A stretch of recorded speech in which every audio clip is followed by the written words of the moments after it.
Alpha beta are the roots of x square minus 6x minus 2 equal to 0 and an equal to alpha n minus beta n. Then you have to find the value of this expression a10 minus 2a8 upon 2a9.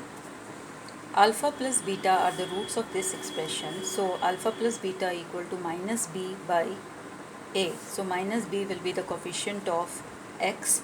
So I am putting minus sign outside, and coefficient of x is minus 6. So minus 6 upon a is the coefficient of x square, that is 1. On dividing, it will be equal to 6.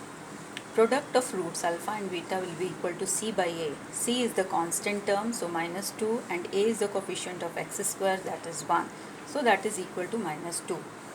Now I am writing the value of a10. a10 just you have to put in place of n 10 here and write the value. So it will be alpha power 10 minus beta power 10. a8 will be similarly put 8 here. So it will be alpha power 8 minus beta power 8. Similarly a9 will be alpha power 9 minus beta power 9. Alpha is a root of x square minus 6x minus 2 equal to 0. It means that on putting x equal to alpha, this expression will be equal to 0. So on putting x equal to alpha, this expression will become alpha square minus 6 alpha minus 2 equal to 0. Bring 6 alpha to the right hand side. So alpha square minus 2 equal to 6 alpha. Also, beta is a root of x square minus 6x minus 2 equal to 0. It means that on putting x equal to beta, the value of this expression will be equal to 0. So I am putting in place of x beta, b square minus 6 beta minus 2 equal to 0, and beta square minus 2 will be equal to 6 beta from this line.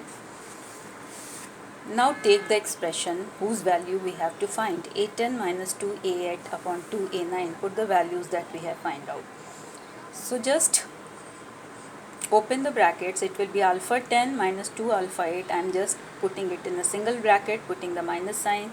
Beta 10 minus beta 8. So beta 10 minus 2 beta 8 I am putting in the second bracket upon 2 alpha 9 minus beta 9. We can take alpha 8 common from this expression. So I am taking alpha 8 common. Remaining will be alpha square minus 2. In this expression I can take beta 8 common, and remaining will be beta square minus 2. So it will be alpha 8, alpha square minus 2 will be equal to 6 alpha from here, and beta square minus 2 equal to 6 beta. So alpha square minus 2, in place of alpha square minus 2 I am putting 6 alpha, in place of beta square minus 2 I am putting 6 beta. On multiplication it will be 6 alpha power 9 minus 6 beta power 9. Take 6 common. So it will be alpha 9 minus beta 9 upon 2 alpha 9 minus beta 9. This expression will get cancelled. So 6 upon 2, that is equal to 3. So value of our given expression will be equal to 3.